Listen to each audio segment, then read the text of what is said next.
अस्सलाम वालेकुम। आज बहुत ज़बरदस्त घर में सोन हलवा तैयार करेंगे इस मटेरियल से जिससे हम बनाते हैं घर में घी, जो हम मलाई इकट्ठी करके बनाते हैं। अगर आप एहतियात से घी निकालें और ये ना जले तो हम इसे रीयूज़ कर सकते हैं और किस तरह इसकी मज़ेदार सी मिठाई तैयार होगी।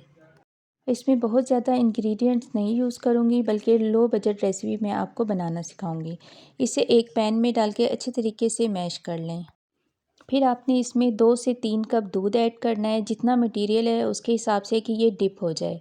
फिर इसको आपने चम्मच चलाते रहना है कि ये अच्छे तरीके से सॉफ़्ट हो जाए। आप चाहें तो इसमें फ्रेश मिल्क के अलावा ड्राई मिल्क भी यूज़ कर सकते हैं और एक्स्ट्रा ड्राई फ्रूट भी यूज़ कर सकते हैं अगर आपको पसंद हो तो।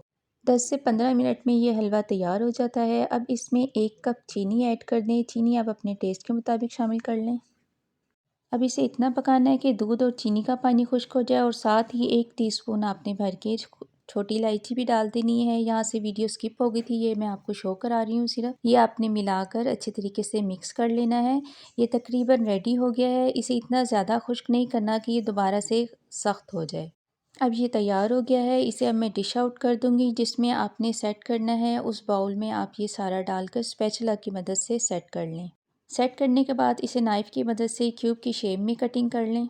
ये आपकी ज़बरदस्ती लो बजट रेसिपी तैयार हो गई है। घर में मौजूद चीज़ों से मज़ेदार सा सोन हलवा तैयार हो गया है और इसे बादाम से गार्निश कर लें। आप चाहें तो इसके बीच में भी ऐड कर सकते हैं अगर आपको पसंद हो।